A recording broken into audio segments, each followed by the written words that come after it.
Hi guys, and welcome to the final story part of Final Fantasy III. We'll dive straight into it. Now, after the fight at the end of the last part against Xande, you will be fully healed, so don't worry about that. And here, we've got the central hub, and we've got 4 other hubs to the northwest, northeast, southwest, southeast. If you go into the central hub, that will lead to the final boss. You can't do it yet, don't go there. If you don't go to the 4 hubs outside, you won't be able to hit the final boss. Now, I'm just going to do a bit of bestiary hunting here. So outside here, we can find the Shadow Master, Kage, and Yormungand.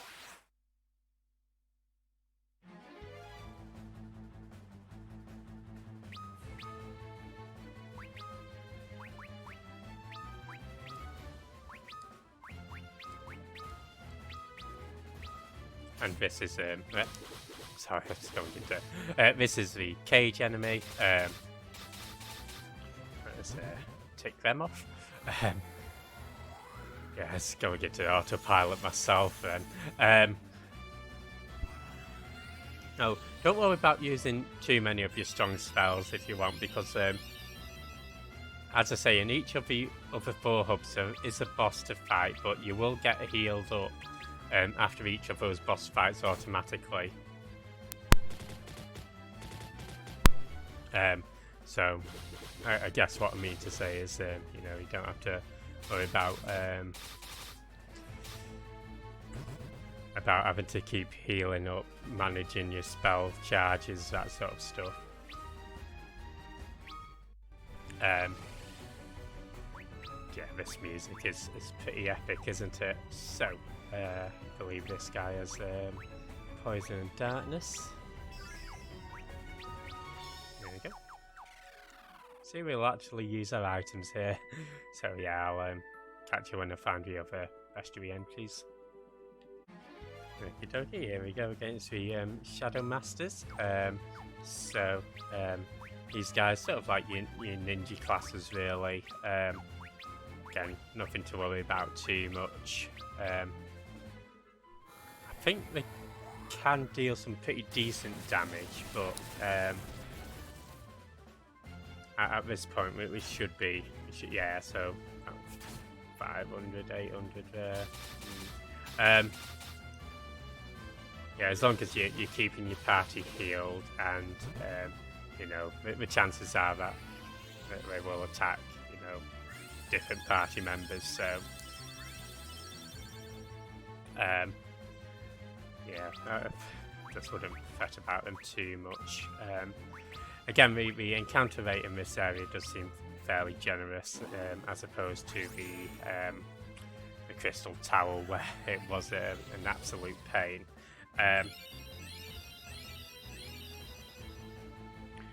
I thought best just to fight these guys here, so that we get them over and done with now,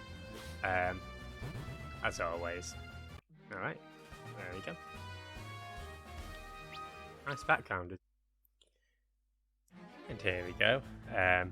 Yormungand. So this is Yormungand, sorry. So we've been waiting for, and again, I think this is a I forgot what enemy it was. Was it in Eureka? The Oceanus? I think it's a reskin of the Oceanus, if I recall correctly. Yeah, this is the last enemy that we needed to find in the main hub area. So, again, nothing too complicated. I'd say the Shadow Masters are probably the worst enemies. Yeah, this one was the last one to turn up. I wouldn't say it took a while, but you know, probably had to fight about 5 other encounters before this fella showed up. So again, just using our sort of mid-tier spells for now. I tend to save the high-end stuff for the actual boss fights. And this one should see this fella off. Sweet. You can see our Dark Knight's doing pretty good damage. I did change from a ninja to a Dark Knight because I thought being able to, yeah, just go to a northwest hub first, and then I'll go around clockwise from there. In each of these areas, in each of these 4 areas, you've got 4 chests left to grab, and each of these 4 chests contain a ribbon. Once you've got all of these ribbons, each of these ribbons are also guarded by Xande's clone. This is another bestiary entry as well, by the way. But yeah, I would recommend equipping these ribbons on as well as soon as you get them, especially for the final boss that we'll be facing, and even some of these other fights that we'll be coming across. It comes in pretty handy. So yeah, I'd say the only problem I have really is just with Luna and Ingus in particular. Their magic defense just seems pretty terrible, and I was reading that putting a shield on Ingus and Luna may be a good idea. I mean, it sounds obvious. I've been dual wielding because of the damage output. That's what I tend to go for. But yeah, I think in the final battle I will actually take on that advice and equip a shield. Not before the fight, but certainly during the fight, and we'll explain in more detail a little bit later why I wish to do that. But let's just get this over and done with first. So yeah, as always, you can just go and into equipment map and yeah, change your equipments for shields, which does obviously increase your defense. I think getting that crystal shield will also increase our magic defense as well. But I will check that. I'll do that after this fight actually, and I'll report back to you guys.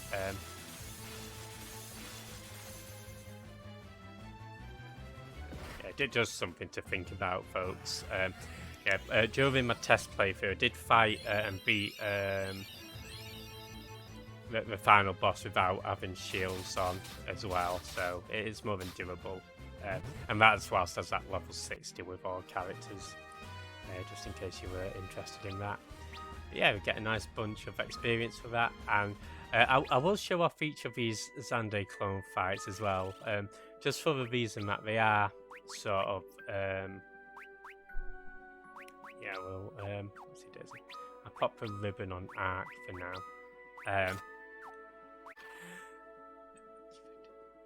Yeah, so I just did a quick check. I've put the ribbon on Arc, and yeah, the magic defense from Crystal Shield is 15, plus 15, so yeah, that's pretty handy. Anyway, going here, onto a teleport, and we fight our first little boss of this place.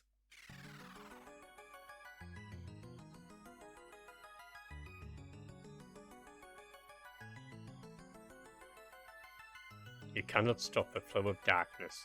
This will be your final resting place. Great. And this is the Dark Wind Crystal, I believe. Oh, here we go. Cerberus, just attack, cast our strongest spells. Again, we do get healed after this fight, so don't be worried about using your Arise if you need to. Don't be worried about using Flare, Kage. It's got 99,999 HP.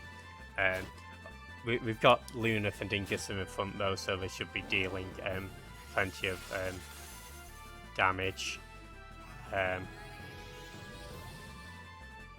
So don't worry about that. And yeah, if the character does get knocked out, obviously we've got a, you know, I don't want to say unlucky, it's just a way of things, isn't it? And yeah, but I guess, I mean, I say unlucky because, you know, if the RNG had favoured us, it might have targeted Refia, for example, but Obviously, there were ways of preventing that death, and equipping that crystal shield would be one of them.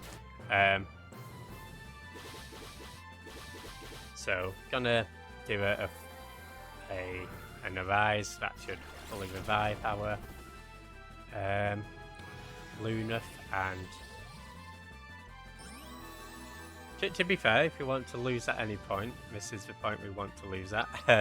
Before getting to a final fight, the final boss. Yeah, unfortunately, we cannot back out now. Once you've gone through that mirror, there ain't no turning back, unfortunately.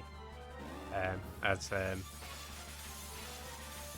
vet would say, ain't no getting off his train, we're on. Something like that, right? So yeah, getting 3 attacks in per round as well. That's the other dangerous thing to note. I think, what's it, Scylla?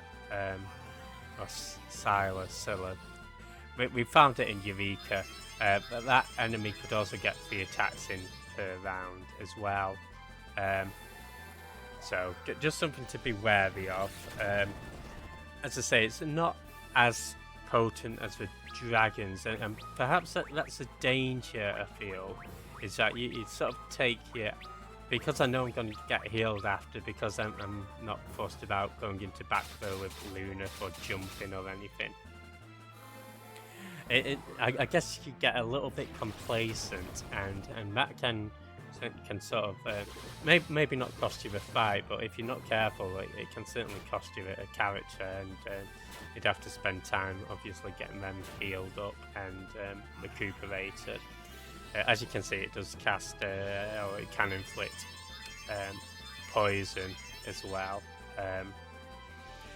Certainly by the end of this place, we'll be having all 4 characters with ribbons on, and certainly you'd want some status preventative items. Hopefully it's it's not like an Ingus, is he? That's Cerberus. Or Cerberus, if you prefer. Yeah, I do dig this design of Cerberus. Looks pretty nice, doesn't it? Quite intimidating, actually. And yeah, I've not mentioned my thoughts so far, but I was never a massive fan of the. I have appreciated it a lot more. You know, I was never a fan of these sort of DS graphics, if I'm being honest. Hey, we got to level 58. Yeah, I think my thoughts have eased a little bit. I think it's mainly a preference for the 2D pixel. That sort of. I am a warrior of the dark, one of the 4 who stopped the flood of light 1,000 years ago. I have come to join you. Light and darkness, attracted to each other, yet keeping themselves at a safe distance, they coexist in a precarious balance. If light and darkness come into contact, they cancel each other out, and nothing is left where they meet. That is the void. The universe began with a void, and will return to the void. However, there's one force that stands against the ever-present threat of a void. It is what you call hope. In time, the void will consume a world, but now is not the time. As long as there is hope in a world of light, and here in a world of darkness, for as long as hope prevails, the void shall be kept at bay. Okay, sweet. So yeah, we're recruiting these warriors of the dark, which are the warriors of light counterpart. So we'll head back to the central hub. Gonna keep this in. At some points, you will encounter the same enemies in this section as in the central hub. So that's the Shadow Master, Kage, and Yormungand. Not Yormungand, sorry. And yeah, that's a Yormungand that is fighting just then. So yeah, saying that, I was never overly impressed with the DS graphics, but they've grown on me. Yeah, I do quite dig what, especially on a DS. But I can't expect them to be pulling off, you know. But yeah, I think it's just I do prefer the 2D look, if I'm being honest. That's why the Pixel Remaster's so exciting. Just a little death there. not a game over, thankfully. It's Lunaf and Ingus that suffered there, but just goes to show. Don't rely on auto battle. Again, that's just me being lazy, if I'm being honest. Okay, so as always, there is another ribbon that we can encounter. And that means another Xande fight. Let's get to it.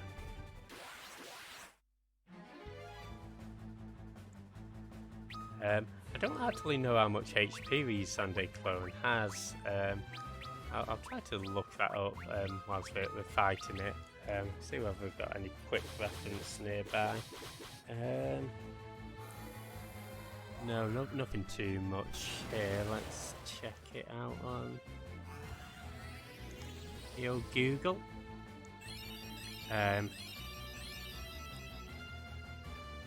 So apparently it can cast Libra, which is good because it's a wasted turn. Yeah, 39,000 HP in this version. So, yeah, as saying, I am looking forward to playing the Pixel remaster of Final Fantasy III. And that's really the purpose of me making these videos for the 3D remake, actually. It is that I sort of thought there's enough distinction between Pixel remaster and this to sort of warrant a playthrough, and I tend to stream my Pixel remaster playthroughs. I've done FF1 and 2 so far, and I thought before we get on to Final Fantasy III Pixel remaster, I'll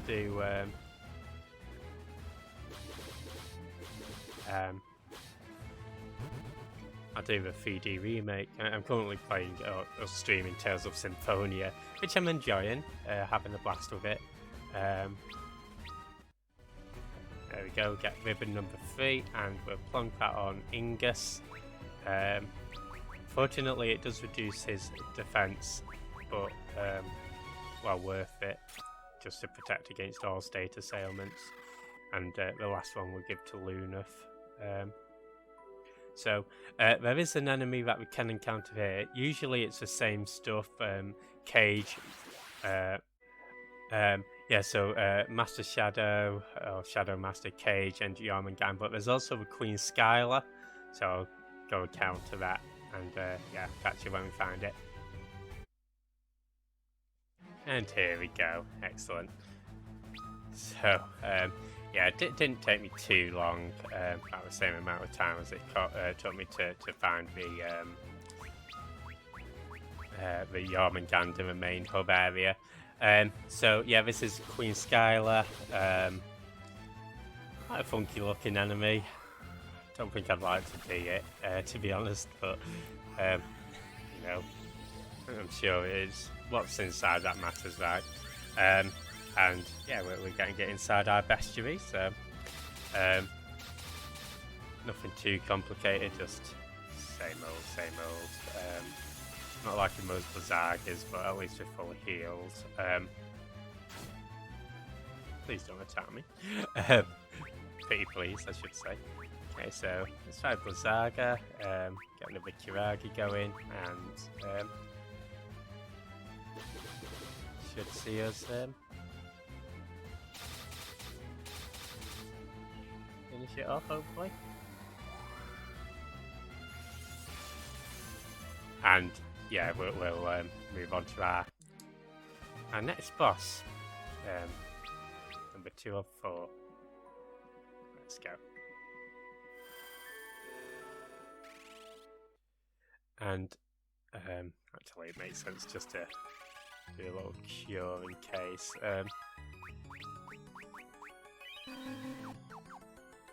Yeah. So this is the fire crystal, the dark fire crystal. Looks really good, doesn't it? I always like the red crystals. Darkness will flood the world and return it to a void. That's not very nice. We will devour your meager life. Yeah, interestingly enough, in Final Fantasy 1 on the PSP and Game Boy Advance, actually, there are like some bonus dungeons, right? and you could fight these 4 guys that we're fighting now in those bonus dungeons. I know one of them is definitely weak to wind. Did not mean to use Soul Eater. So this guy, again, has 99,999 HP. That's the danger of using Soul Eaters, just leaving themselves open. Especially when I was silly enough not to do a curative magic. So, okay, I guess wind, not that great. It's not bad, but yeah, not worth taking off healing duty for. So hopefully, the Twin Dragon is kind enough not to attack before we get the cure on, but we'll see how that turns out. Well, certainly, hopefully, it's kind enough not to attack Ingus. More importantly, I should say, which thankfully it was, and with the damage output it was doing, that would have likely been pretty bad for us, actually. It might have even been the case that I'd have gone for Phoenix down and just keep curing with the White Mage. So yeah, curiosity got the better of me in testing whether it's weak to wind, and it should I probably would have made a note of it, because I know one of the bosses is, and I actually think I've even got a little note saying don't use, just keep curing, because I think although it's weak to wind, I don't think it does like a great deal.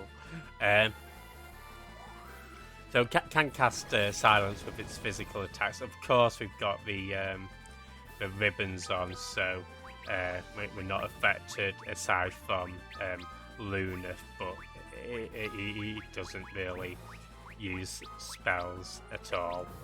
So yeah, it's not really too much too detrimental, I should say. Yeah, that's why I went, in terms of a ribbon, that's why I went for Refia and Arc as priority. And then Ingus and Luna, I wasn't too fussed, but I certainly wanted Refia first, because the healing magic, the healing capabilities is sort of paramount. She's probably the single most important member of our team, actually, in terms of keeping us going. She seems to have good magic defense, and being on the back row, she takes less from physical, and yeah, you can just see how vital she's been throughout some of these more difficult encounters. Of course, that's not to discredit the other characters, but yeah, I think one that I'm sort of not too happy with the damage output is actually Arc. And I mean, I guess it's good because it tends not to.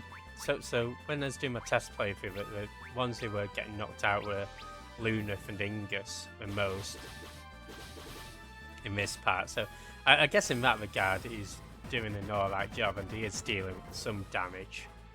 And I guess as a backup healer, it's been alright. So yeah, I don't know. Maybe I'm moaning. But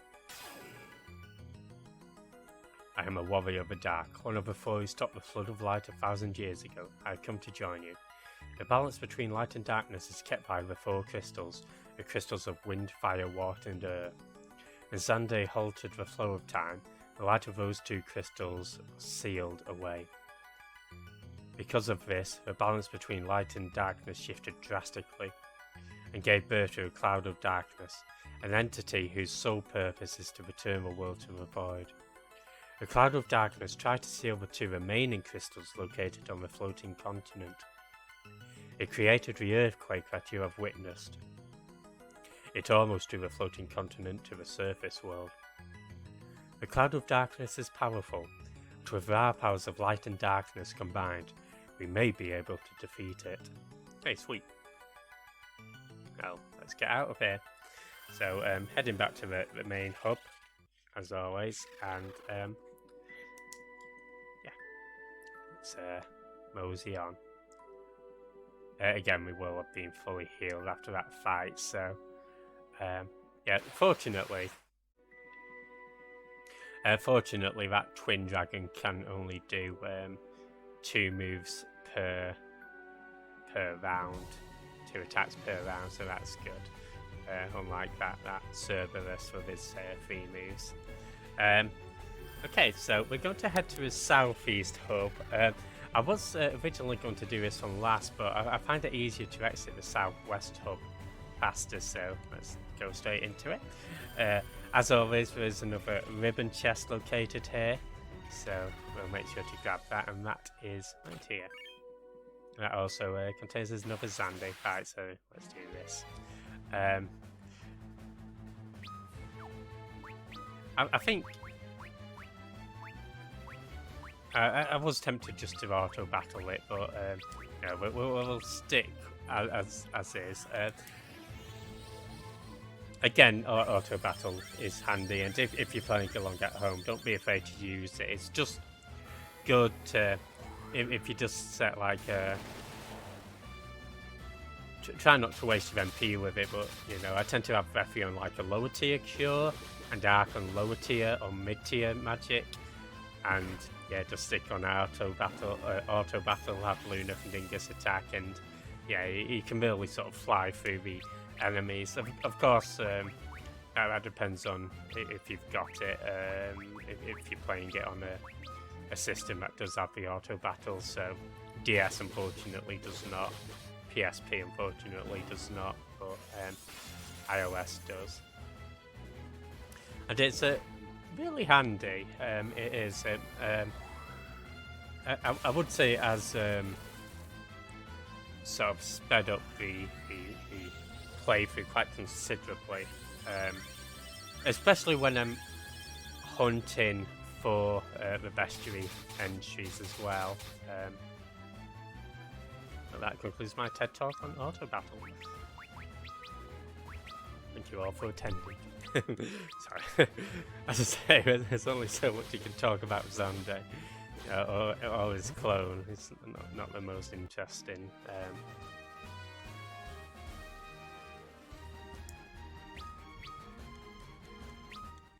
But there we go, we get our final ribbon, and we plonk that on Luneth.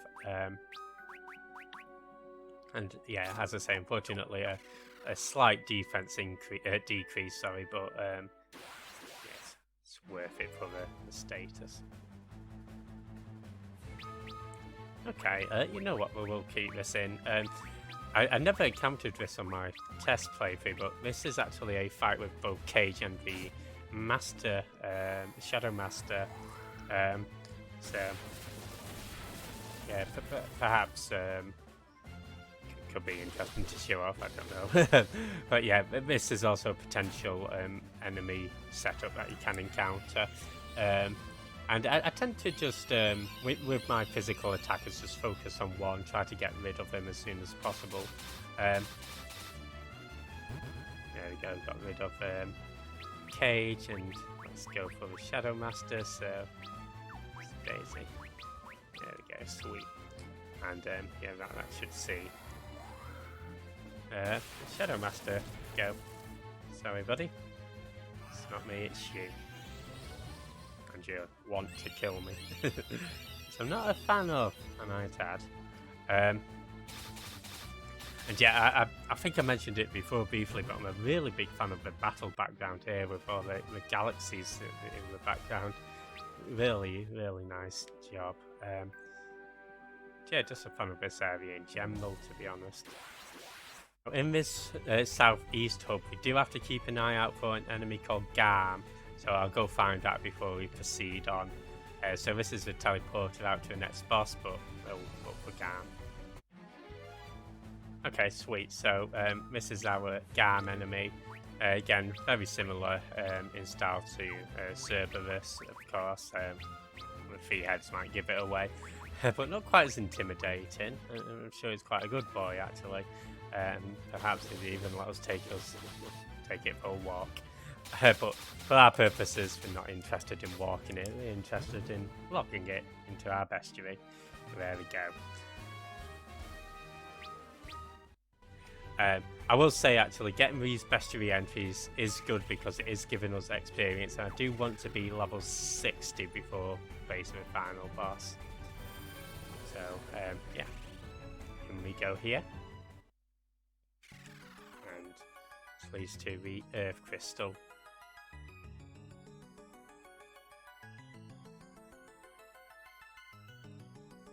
The Ebb of Darkness is getting stronger. Soon, none will be able to stop it. As for you, you'll never leave this place alive. Great.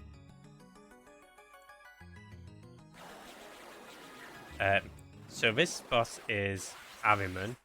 Now this fella is weak to wind, so if you want to equip your wind spears, feel free.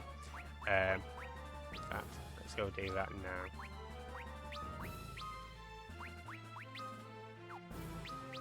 Hopefully that'll deal enough damage. But we'll see, we'll see.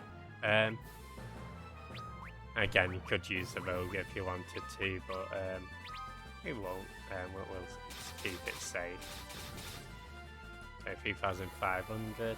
I'll see how much damage it does normally with our Holy Lance and our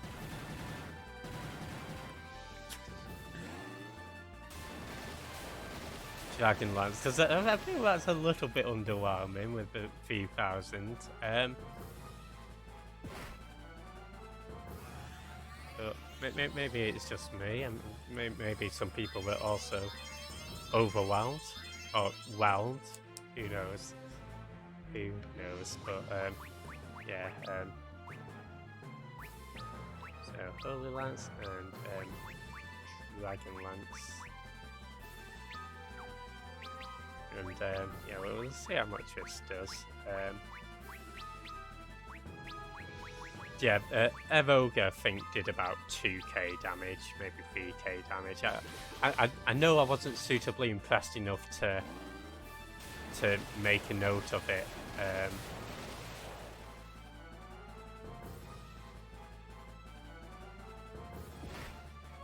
But I did use it in my test playthrough on the first set. Okay. So ignore what I said about using wind spears. Just stick with the overpowered weapons. I can't remember where I picked up the Holy Lance. It was in a chest, wasn't it? I think we purchased a Dragon Lance somewhere. It's sort of gone out of my head now. And of course, we could do even more damage with the Gungnir Lance. And yeah, if you're playing along, feel free to equip the Gungnir if you've got it. You did obviously go through the effort of getting it. And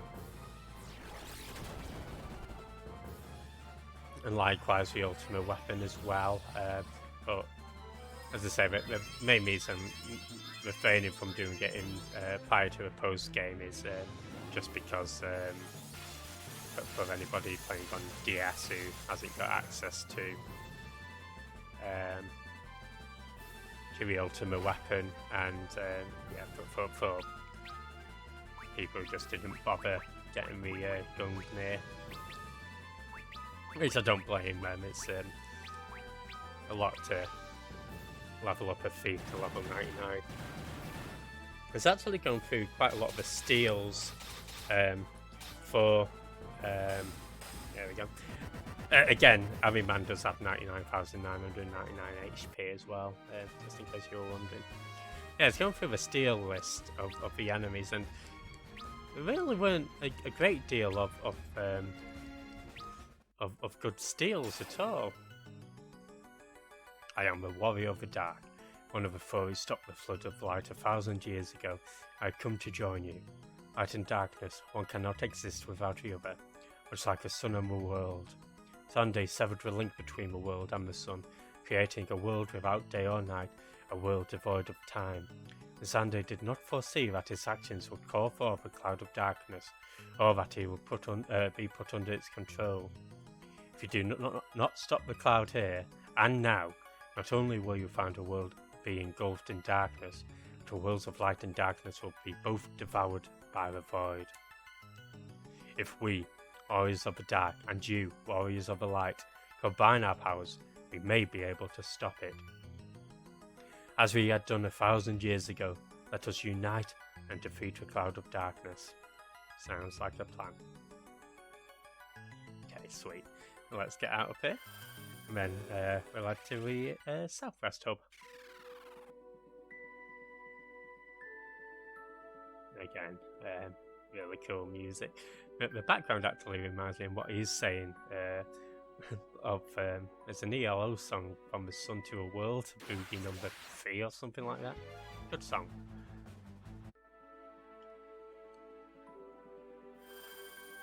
Okay, and yeah, just heading back to the central hub and then to the southwest. Now, the enemies that we can encounter there are the Queen Scylla, Kage, and Yormungand, so it's all enemies that we've seen before.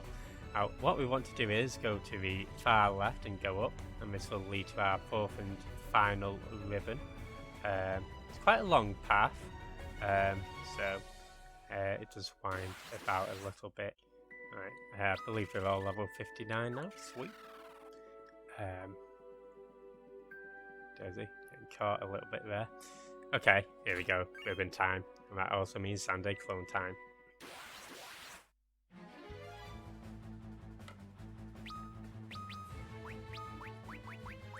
So just the same old, same old. It's bio, why not? And, yeah. As I say, because we've leveled up a bit as well, you'll notice that our damage output does increase along with that. So that's pretty handy.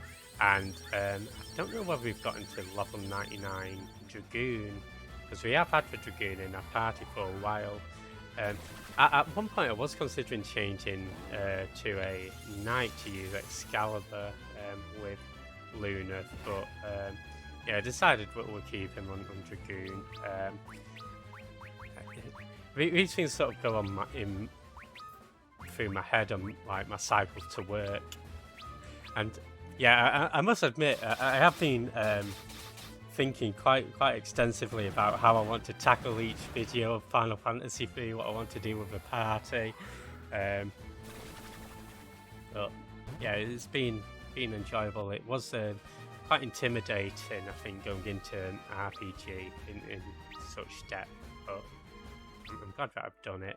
And yeah, that should be the last chest in the game, so if you've gotten all of the treasure chests, you will get the I, Me, Mine achievement for getting that last chest there, or whichever one of the 4 ribbons you got last. So yeah, we'll check the chest completion after we've beaten the game, don't worry. But let's make our way back to the boss.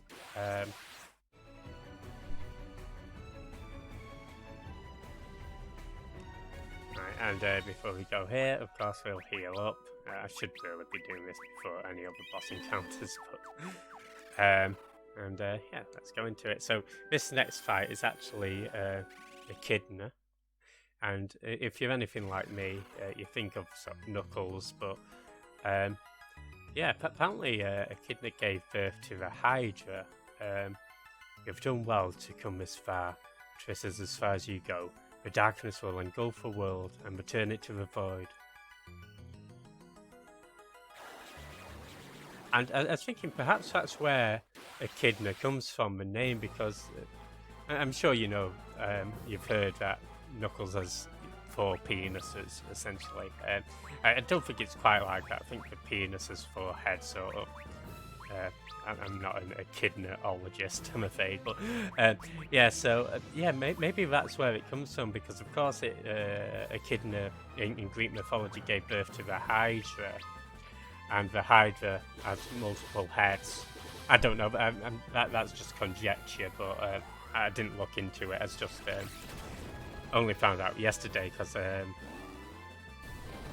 as looking on the FF wiki. In particular, I'll tell you why I was looking for Echidna, or in particular the Hydra. in a little bit. But for now, this fight, she can. I'd save this one certainly until you've got all the ribbons on all of your characters, because you can inflict status ailments on your party, including death. So you can also use Tornado, which I think I've mentioned that I was a bit worried about that Tornado spell in a boss fight in Eureka, because it sort of reduces our party to 1 or 2 HP if it hits. Now, luckily, the hit percentage doesn't seem to be too high. Well, let's see. Okay, thankfully it missed there, but yeah. So you just want to be wary of that. And as always, just use your healing, your strong spells, your attacking, or the usual, really. As with most bosses in this area, or as with all bosses in this area, she's got Echidna has 99,999 HP. Quite strong spells there. That Quake did some pretty hefty damage on Luna.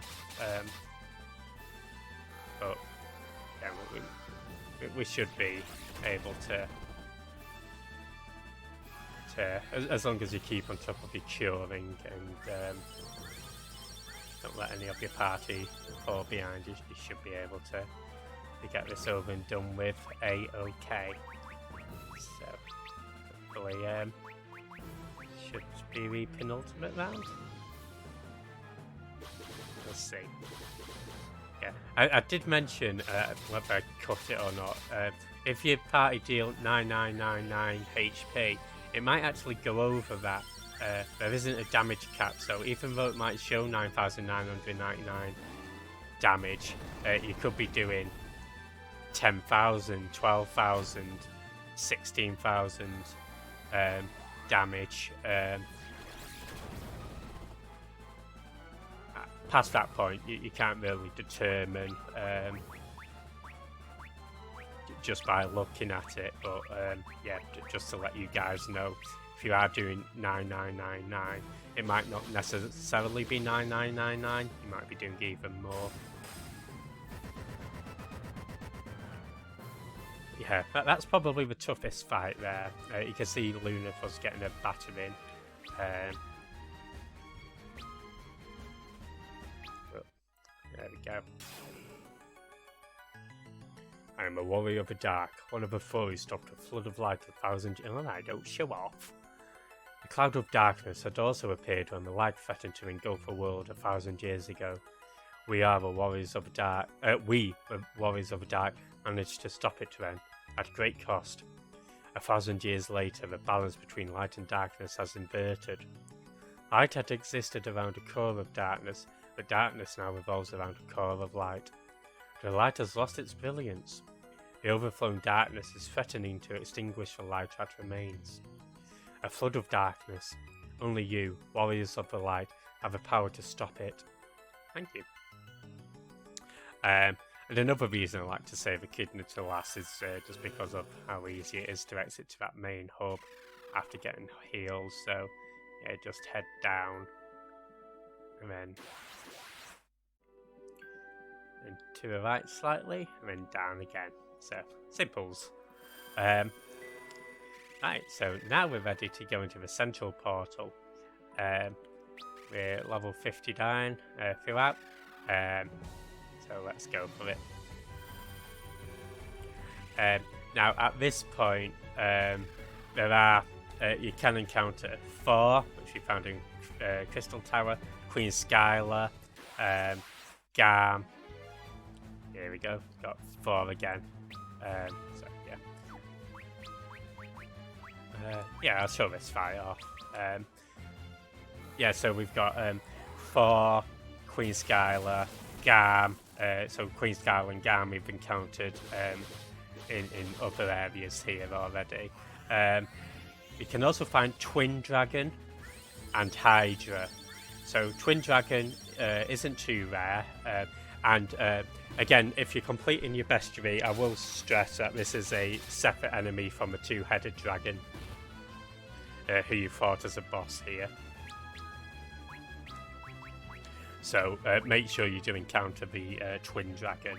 It's just to reiterate, it's not the same as the two-headed dragon. And you can also fight the Hydra, and the Hydra is a rare encounter. Will take it a little while to find. And that was why I was actually googling or checking on the FF wiki just to see whether it had any encounter rate statistics, which it didn't, but it did tell me that it is the birth child of Echidna, which again I never knew, according to Greek mythology, I should stress. Yeah, that's just a Garm enemy there. So yeah, we'll make our way towards the end, but we're not going to go through the last portal until we find what we're looking for. Yeah, it goes without saying that these are the last two enemies that we need for, so this leads to a final boss, so I'll search around here. Yeah, these are the last two enemies that we need for our bestiary. Obviously we'll have a final boss that'll be added, and then the secret boss as well. So if you have beaten the secret boss, when you beat the final boss, you should get your Bestiary Completion achievement. We won't be getting that. Here we go. This is the this is the twin dragon. Yeah, so just keep that in mind if you did go out of your way to get that secret boss beaten in the question mark dungeon. You should get your Bestiary Completion after doing the final boss, I believe.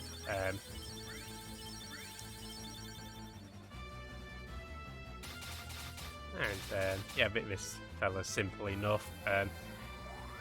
Again, probably the second rarest enemy here, but the rarest is the Hydra, which again we do need to look for.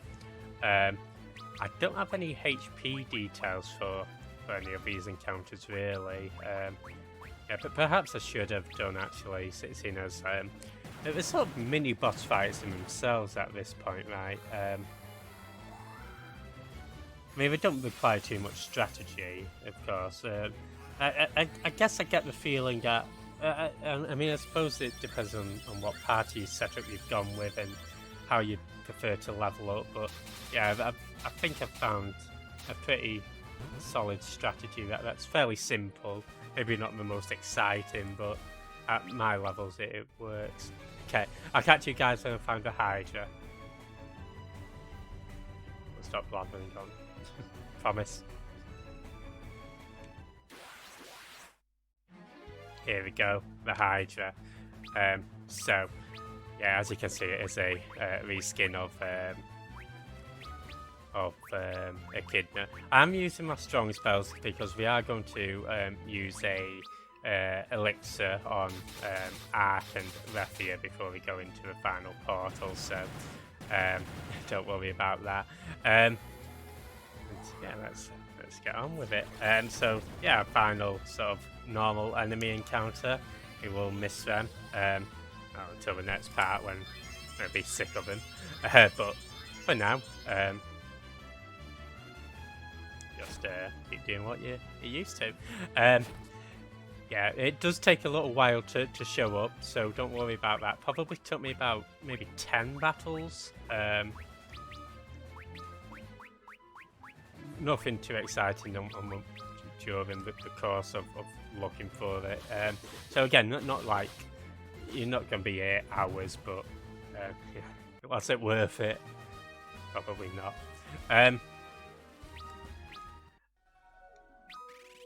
Now, what I want to do is I just want to get Refi and Ingus to level 60. So we'll make our way back to the main portal, and yeah, I'll do another fight match to see them get to level 60. Okay, sweet. So we're ready to go, and let us just make sure that we are all fully healed. So, as I mentioned before, we'll use all MP, and let's get ourselves elixir for Ark and Rathia to get their MP up. Right, I did do an extra battle just to take myself off auto battle before we go into this boss, and yeah, wish us luck. So, yeah, perhaps it's a good idea to go over our stats. I did go for level 60. I would suggest you do the same, actually. Again, it depends on what party, what strategies you want, but is what's working for me, I find. I just thought I'd let you guys have a look over the stats, and yeah, that HP gain for Ringus from level 59 to 60 will be worthwhile because he was getting hit quite hard in this fight. So let's go for it. And yeah, Strategy Wiki did actually suggest level 75, and a few other people suggest, you know, mid-70s, and I don't think you have to go that high. We have a cloud of darkness, but none shall stand before the flood of darkness. With it, we shall bring the void to this world, and your world of light as well. We won't let you, not if we have anything to say about it. This is a world of darkness. You cannot defeat me with only the power of light. And this is why we needed Warriors of Dark. That is why we are here. So if you save all 4 of them, you'll be able to deal damage against Cloud of Darkness. The hopes of light and darkness now unite. We shall not let the void reign free.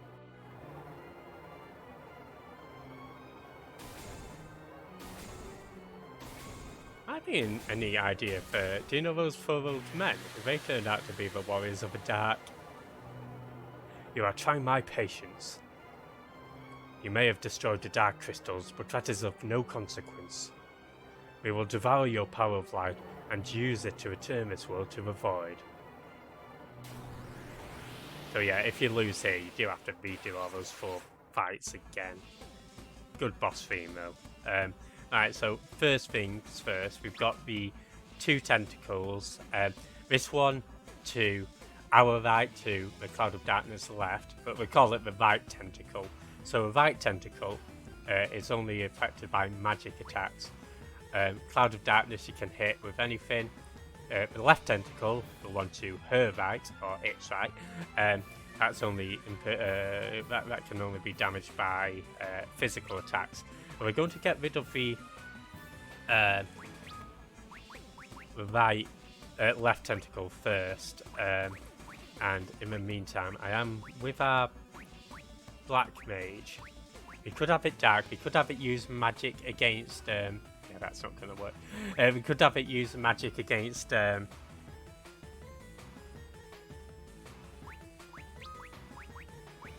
Against the right tentacle, but I want to use Turtle Shell, and I also want to use Get Protect up as well. With Raphia, she's just going to heal, and Ingus is going to attack the left tentacle. So, yeah, the Turtle Shell will come in handy later. Now, the left and right tentacles both have 6,666 HP. With the ribbons, we can defend against Bradbeth, so that's a wasted attack.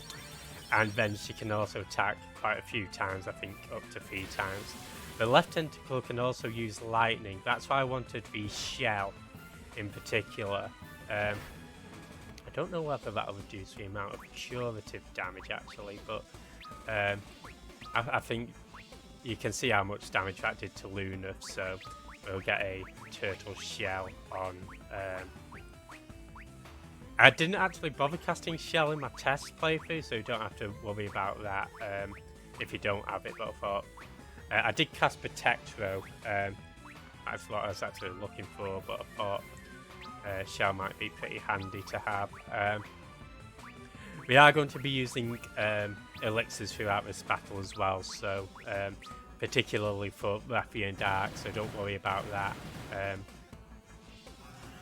And yeah, luckily once her tentacles are defeated, she can't revive them at all. The reason I'm not damaging Cloud of Darkness right now is because I believe the lower health she gets, the more likely she is to use Particle Beam. And Particle Beam is a very powerful attack. I think it's magic, and that's sort of why I want shell on as well. Okay, good. So a bit of a wasted move. The right tentacle can cast beneficial magic on the Cloud of Darkness. Okay, let's maybe get a protect on Lunar. Hopefully he doesn't die, because then you sort of just waste a little bit of prep time, right? I do have an item here. Looking for the Bacchus Haste, which we will grab as well. Forgive me, I can't find my protect item. Maybe I casted it with my white mage, but that doesn't seem like something I would have done. Sorry, I do apologise, guys. Maybe it was turtle shell that I used. Okay. Yeah, it might have been turtle shell for protect then. Did I have like a... I might be being a bit of an idiot here. Deals light damage, creates spells. Yeah, so that's all. That isn't it. Cast a magic reflecting. That must be reflect surely rather than shell. Okay. Sorry, I do apologise there. That's me being an imbecile, so I think that is protect. Okay, let's get a Bacchus Cider on then. That should help us deal a little more damage. Yeah, because we don't have any shell magic, do we? No. We've got protect. Okay. Yeah, I must have been mistaken there.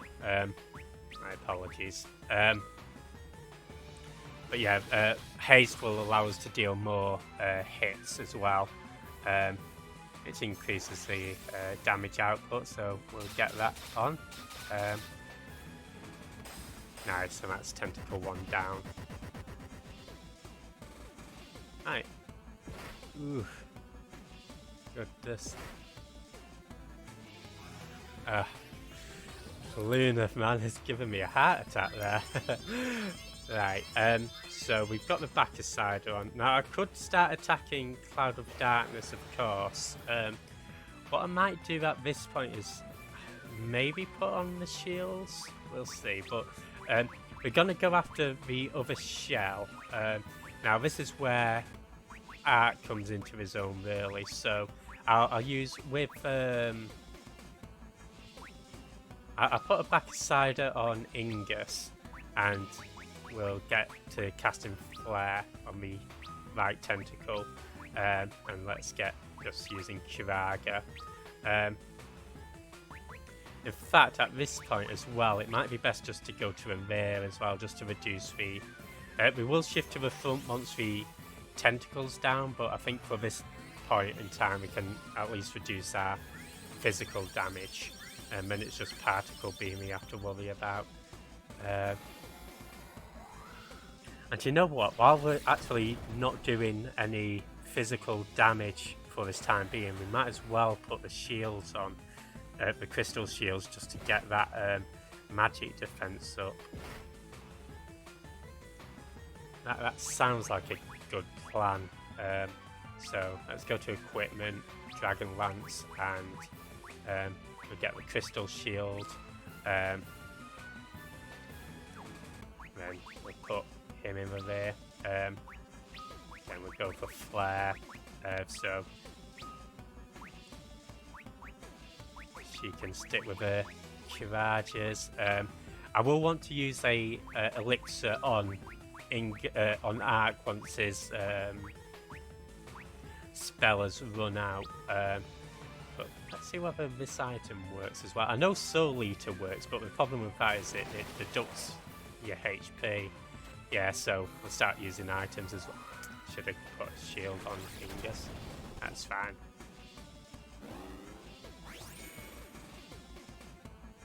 Did that protect himself, or...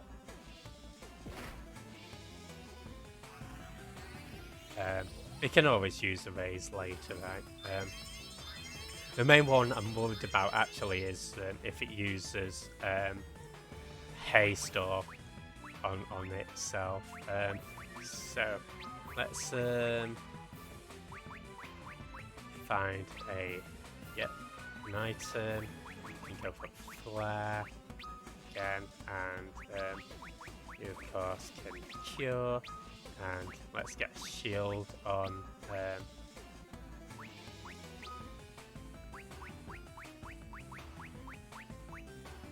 Again, just to be safe. And yeah, during my test, I didn't use shields at all, and I sort of went a bit gung-ho, and it did involve me having to use revives quite a bit.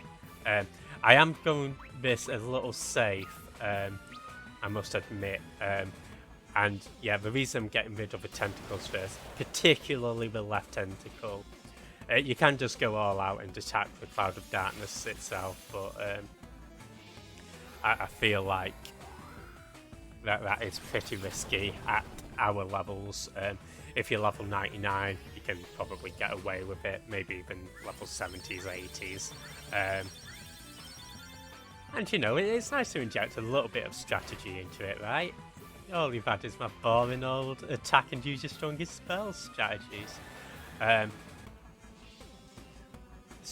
Again, the reason, like in my last playthrough as well, once I got rid of the left tentacle, I was just attacking the Cloud of Darkness and getting rid of the tentacle with arc, sorry. And as I say, the more damage we deal with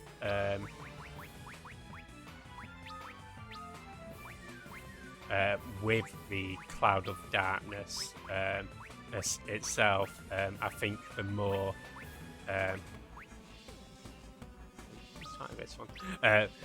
the more likely it is to use Particle Beam, and that is a strong hitting spell. So again, hopefully should be done with the right tentacles soon enough. There we go. So it's hasted itself, but luckily it's not cast any of those on the Cloud of Darkness, so yeah, I'm not too fussed about its healing itself. Yeah, I think we're in a comfortable position here, but I was thinking that last time as well. So at this point we'll use, again, doesn't really matter which one. I'm going for ones that deal intense damage, because those are obviously your strongest spells. I'll use an elixir with Ingus on Arc. We'll get that done. Elixir wanted. And yeah, don't be afraid to use your elixirs at this point. It's a final battle, that's what they're there for. Obviously we'll be going into the secret boss, but before then we'll be getting plenty of elixirs if we need them. So don't worry about that. Again, ribbon. Make sure you've got those equipped. Or at least something that prevents status ailments, whether it's equipment, onion equipment if you've got onion knights, you know, that sort of stuff. But you're given 5 ribbons, one in Eureka, 4 in the World of Darkness, so yeah, it'd be a bit foolish not to take them up on their offer, right? Okay, so let's go for the Arctic. Reminds me of that land turtle about 20 parts ago. We can get ourselves flared up. Again, I might just pop an elixir on the White Mage as well, on the Devout rather, on Raphia. There you go, just to keep her MP stock up, not for any other particular reason. And you know, we could have probably gone on further without it, but the elixirs came in handy actually when my characters were getting knocked out left, right, and centre, and just trying to revive them. That it's a shame I didn't do a little recording on OBS actually before I went into the battle, because it was a very different battle to what we're experiencing now. Here I'm taking it a lot less, a lot more cautiously, a lot less recklessly. And yeah, I think it's paying off. So let's yeah. So both tentacles have 66,000, or I think it's an estimated 66,666 HP. I don't think it's been verified, but that's what it said on the FF wiki. Curager, nice, and just use an item. Almost out of yeah, so did I ever use a Bacchuside on Ingus? I'm not sure that I did. I think I had 4 of them, didn't I? Let's see how many I've got 2. I presume I did then.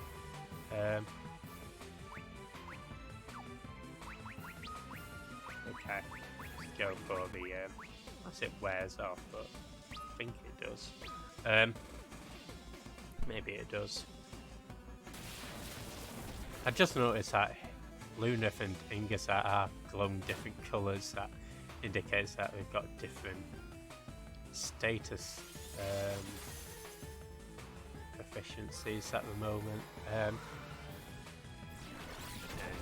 been playing quite a bit of Mega Man Zero, so seeing that little love heart on the top of Cloud of Darkness has sort of reminded me a little bit of a Reploid from sorry, Mega Man ZX rather, from ZX Advent. Okay, well, let's go fight the Cloud of Darkness herself. I'll do a little test to see how much damage we're dealing from the back though. Then we'll think about moving him to the front row. So let's just get our... And yeah, maybe we can see how much they do when they're dual wielding. So doing 1 point. Yeah, just in case I didn't mention it, Cloud of Darkness has 120,000 HP. The Flare's doing alright. Okay, we'll go about moving to the front though. Let's go front. We'll actually use those turtle shells on. Let's go for Raffia first. And yeah, at the moment we'll have Arc using items. Just do another damage check and then we'll see about taking off the shields and see how well we do there. And then should we start getting into a little bit of a spot of bother, we'll put the shields back on. Yeah, and make sure to have him cast a pop on was the turtle shell. There we go. Last but not least. There we go. Okay, let's see our damage output here. Hopefully it's a little higher. 2.8, 2.6.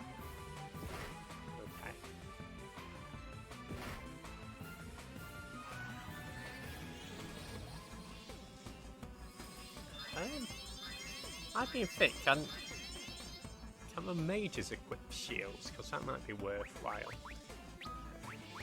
I'll check it out anyway, but here we go. Dragon Lance. Attack. Equipment, because these guys aren't going to be attacking out and out. That's fine. Okay, what item did I want to use with... Right, and I think, yeah, that spell has worn off that protect, so I guess it does wear off after a certain amount of time. Okay, Well, that's fine. We might have to go a bit gung-ho and actually cast Protect and take off a turn of healing. Don't need a ultimate Ragnarok. There we go. That might explain why he's a different colour from the rest. Which I feel like I've sort of wasted a few of the... Oh, does that mean Lunaf is out of Protect as well?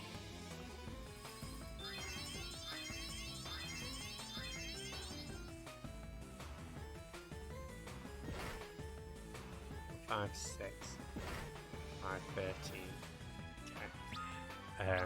Oh, he is now. Okay, let's get a flare going.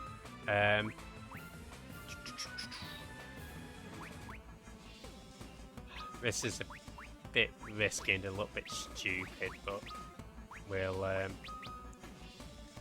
go the round of healing and cast Protect with our White Mage.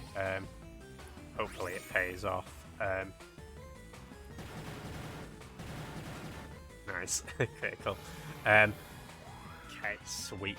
And then we'll obviously get particle beam. That's what I'm a little bit worried about. It does deal pretty high damage, as you'll see, and then it just depends on who she attacks with her physical. So I find that the further into the battle we go, the more likely she is to use that particle beam, and that's when things get a little bit scary. So I might even... We could have just all used elixirs, really. I'm going to use an elixir on Lunaf just because I think his HP is such that I think Raffia would survive a particle beam. It obviously depends on what order they go, but I tend to find Raffia goes last. And yeah, perhaps I could have used it. There we go, excellent.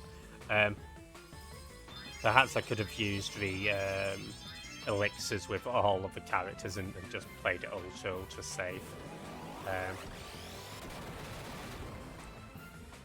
Yeah, take your eye off the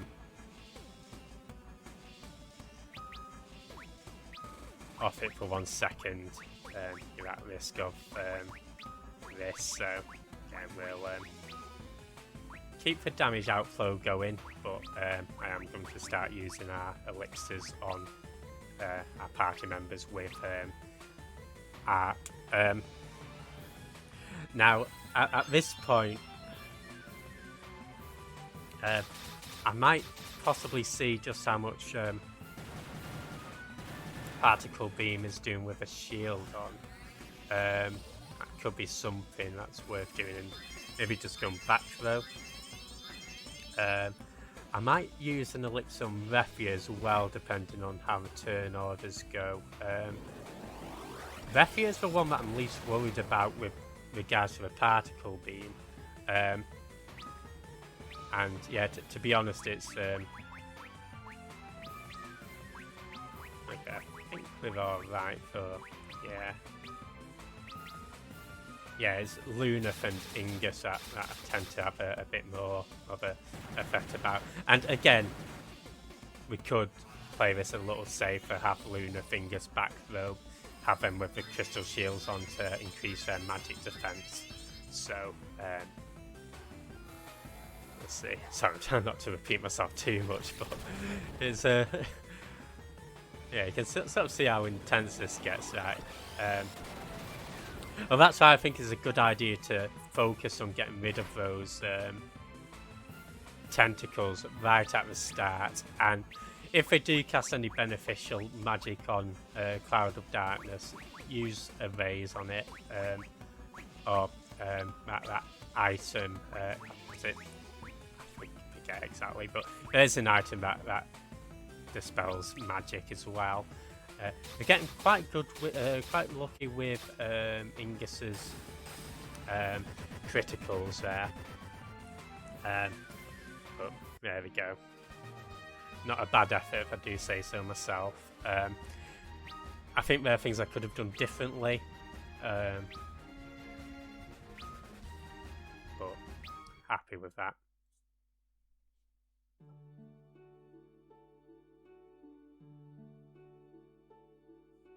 In the beginning there was the void, then was light and darkness, and then everything was born. The sky, the land, water, fire, and life, time flows to bring them all back from whence they came. But life gave birth to something unique, a shining force that divided the light and darkness and illuminated the world. A force called hope, who you can see in Final Fantasy XIII. A time will come again when the balance between light and darkness is broken, and 4 will be chosen to restore it. Do not forget that what gives the 4 their power is hope, hope inside each and every living being in the world. Dreams, despair, love, time will consume all. But you must not accept it, you must fight it, you must find the power within to prevail. You must find the one last speck of light, the one feeble glitter that will illuminate all, the light of hope. I think I'm getting the message that we need to have hope. And yeah guys, I think we have earned our ending. Everyone. Luneth, Ark, Refia, Ingus.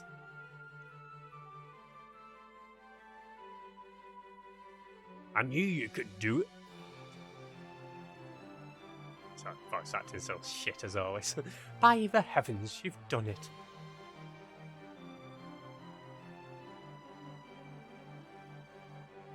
Ho ho ho! I had no doubt you would succeed. Man, you guys are something.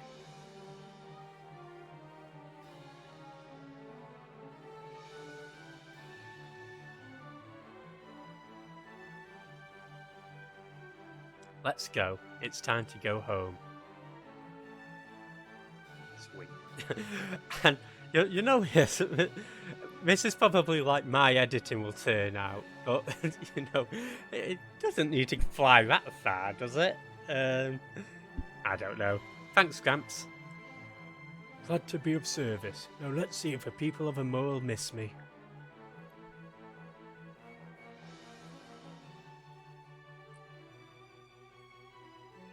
Hey boys, welcome back. Glad to be back. Thanks again, you saved the world, you know. Hoo hoo hoo, you know who to call when the world needs saving again. Ghostbuster, come to our mill any time.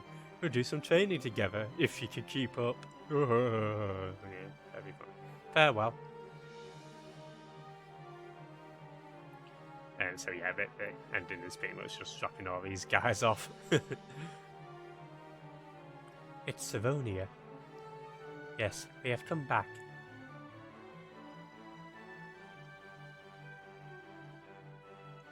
At least give me a bloody knighthood.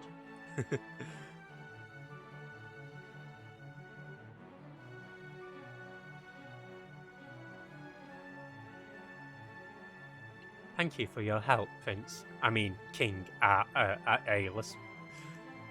No, it is I. No, it is I who must thank you. It is the power of light within you that saved the world. Thank you, warriors of the light. I will strive to be as strong as you in serving my people. Thank you, and farewell. Catch you later. Nice little scene with that there, actually.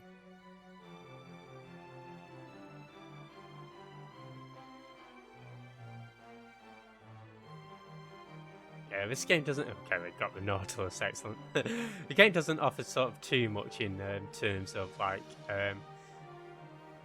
character developments, but the little bits they do spruce in that are pretty nice touches. Apparently, and I'll talk about this in the next part, but there were some cut bits of dialogue and cut scenes. We're almost at Canaan.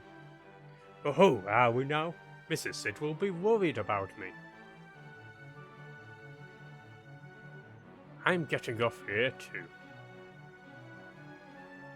Why are you going to Canaan, Dash? Well, I have some unfinished business, if you know what I mean. Nudge, nudge, wink, wink. Huh?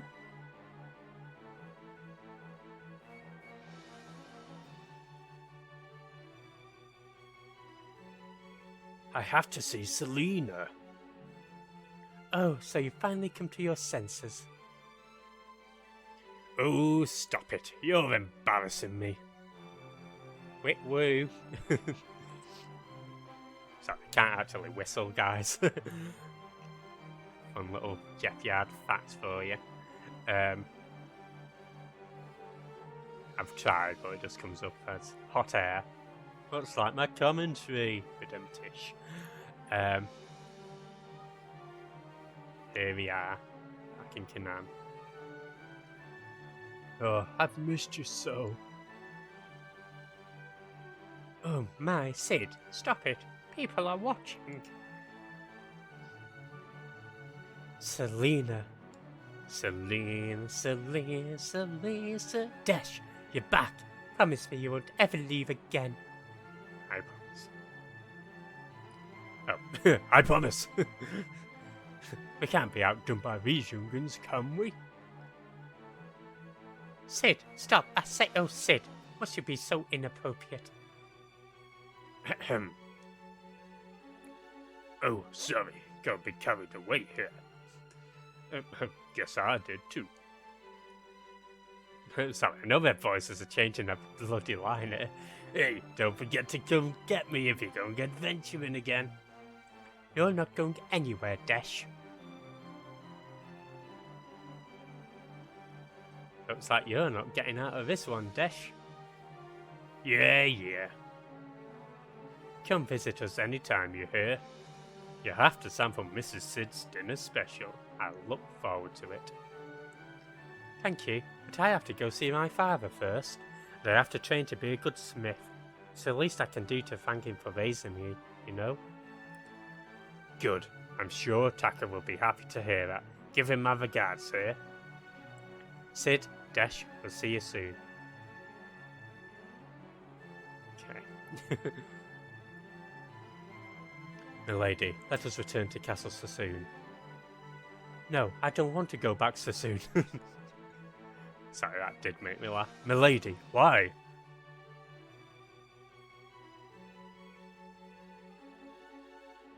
Men are so obtuse. Must I say it plainly? I want to stay with you a bit longer. There. I could come back to Sassoon with you. Don't look so surprised. Come, let us visit Kazis and first. As you wish, milady. I will stay by your side until the end of time. Great. And in Final Fantasy 3-2, we'll be watching Ingus as he stays by Lady Sarah's, Princess Sarah's side till the end of time. But first, let us visit where it all began. It's we're home, or it's it's home. Come on, don't just stand there.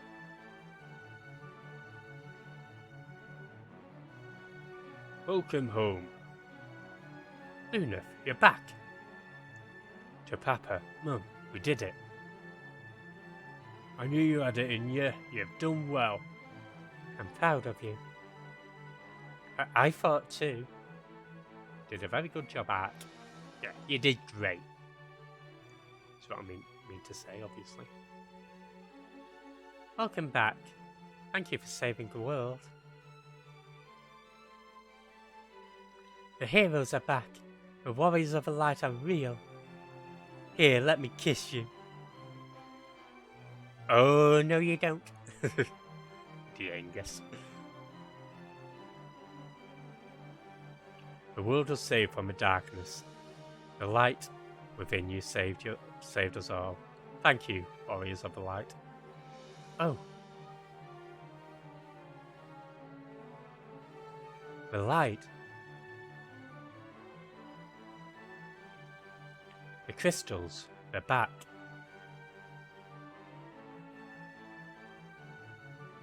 It's beautiful.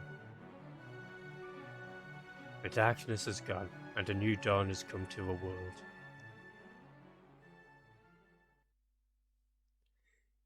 And that's your ending, folks. So we will let the credits roll. And yeah, we do get a nice little... Those birds are flapping really fast. I don't know whether that was on the DS or if it's particular to the Steam release, but you get the wonderful prelude, and yeah. So thank you as always, everybody, for watching. If you have indeed watched the playthrough so far, or even if you've just tuned in for bits and pieces of it, much appreciated, guys. And yeah, I think we'll have 1 or 2 videos left to do, and this is sort of a bit of a cast call. Yeah, we'll wait till this is over and then we can... Yeah, so I feel like level 60 is a good level to end it on. We've got Princess Sarah, Sid, of course, Dash, Priestess Arya, King Aelus, 4 old men, of course, Doga. I like how Unai has a parrot, a parrot that had about 1 line. But yeah, definitely big props to everybody who worked on Final Fantasy III originally and building this remake. So, what's going to be future in the future? We've still got another 1 or 2 videos left to do that I want to do, and we still need to complete the bestiary by beating the final super boss. So we've still got that to come. We've still got the last achievement the other achievement for getting our job level 99s with all the characters. So I'll go over a bit about that. Getting all of the master equipment from the master smith as well. We'll be getting to level 99, and I also want to get 9,999 HP. So the next video, I'll show off how I go about getting the 9999 HP and when I'm doing my grinding. I will, probably around level 75 to 80, we'll go fight the super boss, and I'll show you one strategy for beating it at those lower levels. Then we'll continue to get to level 99, and then I'll show off a fight against the super boss at level 99. I also want to get all of the onion equipment. Now this is completely optional, there's no achievement related to that, but I do want to get 8 onion swords, onion helm, onion gloves and onion armor. And yeah, once we've done that, I'll also re-challenge the super boss with the onion knights at level 99, job level 99 with all the onion equipment, just to show how much simpler it is in with that. And then we'll fight the Cloud of Darkness with the fully leveled up party, again just to show how simple it is there. So yeah, quite a lot when we put it like that, but essentially it's getting to level 99, beating the super boss, and getting to job level 99. There we go. Now, before we end this part, I think this would have been a nice spot to end, but I sort of want to show off how you get, what happens when you beat the game, how you get to a post game. So you do want to make a save. And we'll save to save slot 2, and then you might have noticed it on save slot 3 that it's got those 3 stars next to it. So if you return to the title menu and then go to load game, load the save that we want, and this will take us outside the ancient maze by the invincible. Get on top of it, and yeah, here we go. You will still actually be on whatever health you finished up, so make sure you do heal up if you need to. don't be afraid to heal up at this point, unless you're doing like a non-healing challenge. I don't know. I don't know whether that would be possible. But there we go. And yeah, let's just check out our record so far. So monsters are at 99%, and the last one remaining should be the super boss. So quickly go through that. I might do a part where we go through the bestiary as well. Yeah, the stars just mean it's a boss fight. Oh, yeah, there we go. And the achievements, it should have 100% of a chest opened, and then obviously depending on how many master cards you have at this point, how many battles you've fled, clear time, etc. So that's where we stand at now. Let's go stock up on items, and then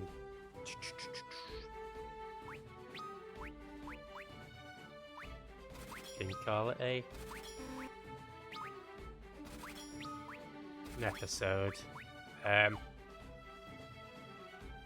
So as I say, thanks everybody for joining us for this playthrough. Still got a little bit more to come, so don't worry about that. But yeah, until then, catch you guys next time. Cheers.